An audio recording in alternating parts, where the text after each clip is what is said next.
Ayan, let's introduce our judges. Okay. Ito yung talagang marunong, tumingin. Ito yung mga galing, ito yung mga champion. Alam mo, actually ako, ayoko maging host, gusto ko maging judge. Pero host lang ako, pero sila yung mga masaswerteng judge natin for our cosplay competition. Alright, let's introduce our judges. Let's introduce our judges. First of all, he is an avid cosplayer of E-Games titles as well as E-Gamers. Please welcome Mr. Ryan Simbo! Kala ko naman, Ryan Seacrest, yung introduction mo, pagkabilang na yan. Yan nga eh. Kaya lang, ano yan? Philippine Idol naman yan. Okay. Sige. Next judge. Ito kilala ko to. Our next judge is our very own head of community management. She is Ching Merano. Good. Ching. Ayan, now. Ito kilala ko rin to. Ito na, yung mga gatin. Oh. Last but not the least, we have the Vice President of MMORPG. Let's give it up for Miss Heidi Garayla! Yan, nakakating mga distinguished judges ngayon. Miss Heidi. Okay. Alright, now we're ready na. Nakita na natin, nadala yung mga cosplayers. Alam mo, pag nag-a-announce ka, hindi ko si Michael Gopper yung katabi ko eh. Parang talagang ready for action eh. Dapat ready for action. At saka ready for action na ang ating mga cosplayers. Okay, before you leave, let's thank our sponsors muna. Okay. Alright, thank you to SM Cyberzone, SM City Manila, Chris Sports, Cosplay.ph, and of course, iQuick Access, and of course, E-Games for making everything possible. Here we go. Ang ating cosplay contest for this afternoon. Okay, umpisa natin. Cosplayer number 1, Michael Natividad as the Lord Knight from a game. Ayan, papakita niya ang kanyang gilas sa paglabas ng kanyang mga espada. Usually, isang espada lang, pero siya, dalawa. May backup yan. May backup. Guys, hindi ko matake to. I can't take this. Number 2, Mark Louis Corpus as White Smith from a video game.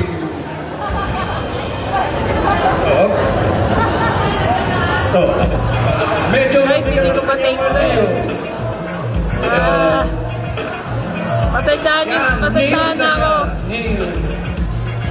Alam mo, usually, yung mga chicks mahilig sa mga ganyan eh. Mga talagang, di ba? Macho yan. Macho. Oo.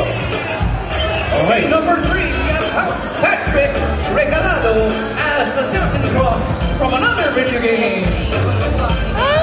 Oh. Yeah, pakita mo ang Galing, no? Now, number 4, we move on to number 4, Jamir Olimpo as Peter Pan from Kingdom Hearts.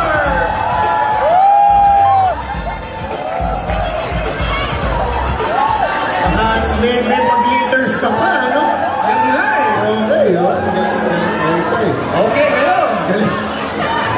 Oh, paano yan? Oh, sige. Kailangan natin ng walis dito para... Okay, number 5, Mario Anthony Arimon as Dark Clown.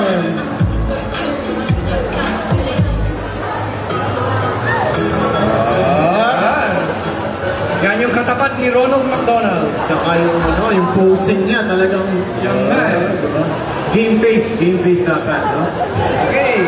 Up next, we have Antonio Amavillas as Kinimitsu Tezuka. That's from Prince of Tennis.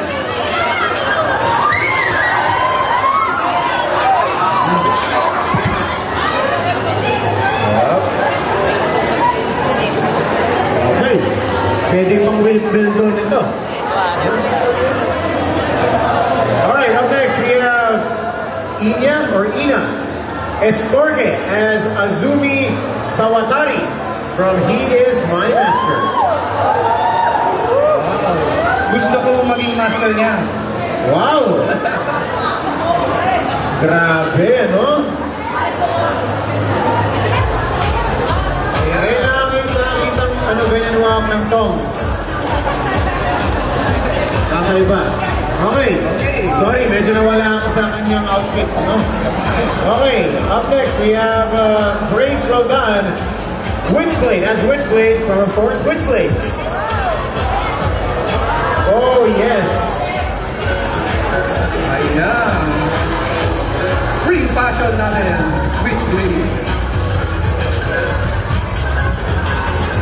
Ayan, we'd like to ask Miss Witchblade to come on stage. Ma-interview natin si Grace, no? Hi, Grace. Tatanong ko lang, ayoko lumapit sa'yo masyado kasi baka masaktan ako eh. Pero sino ba nagagawa ng costume mo? Guy Simpson po. Ano name? Guy Simpson. Guy, is Guy here? Is he here with us? Gano'ng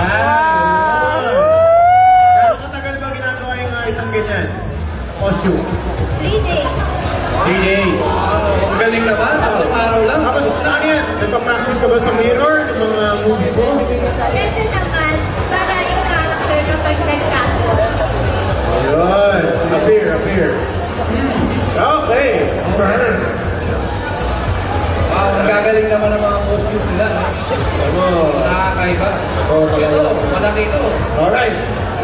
As Gundam, we have RV Cheng. That's Gundam Dynamite from Gundam 00. Okay. Siguro medyo mahirap sa interview, no? Kasi medyo...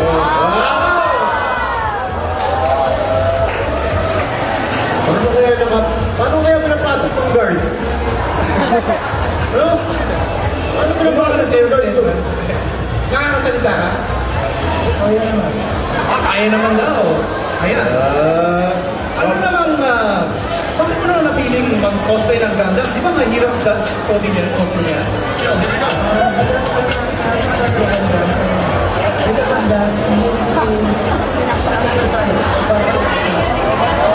Wow, magaling naman. Ayan, actually, recycle din itong costume na ito. Cartoon yan. Pwede nang magtago ng refrigerator, gano'n. Ito yung tinatawag na cartoon character. Bakit yun? Ano? Cartoon character. Okay, thank you. Medyo masyadong bilis ang lakad, ha? No pun intended. Okay. Up next, we have Miguel Paulino as Kuray. From, of course, From a video game. Ayan, nagkata. Wow! Nakakaiba naman ang iyong costume. Ano meron? Bakit naman ako ang ganito? Ayan, nagkanda-ganda ng costume niya, no? Hey.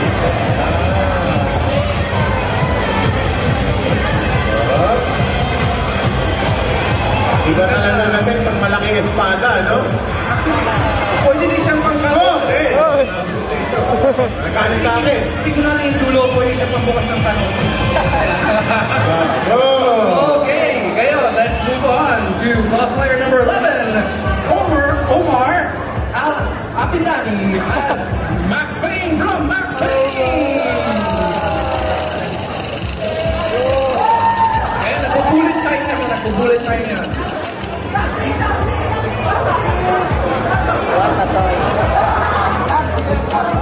Yan, patalon-talon niya mamaya. Ayun! Hindi na lang.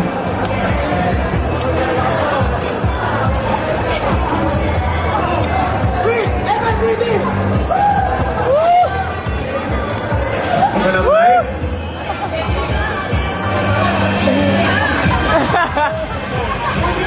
So next, we have cosplayer number 12. Galit niya na sa akin.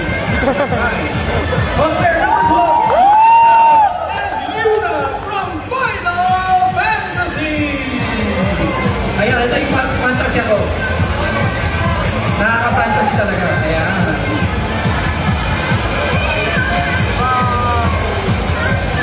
Wait lang. Cosplayer number 13. No comment na lang ako. No comment. Baka may masabi kasi ako ano. Fantasy, di ba? Fantasy. Fantasy naman.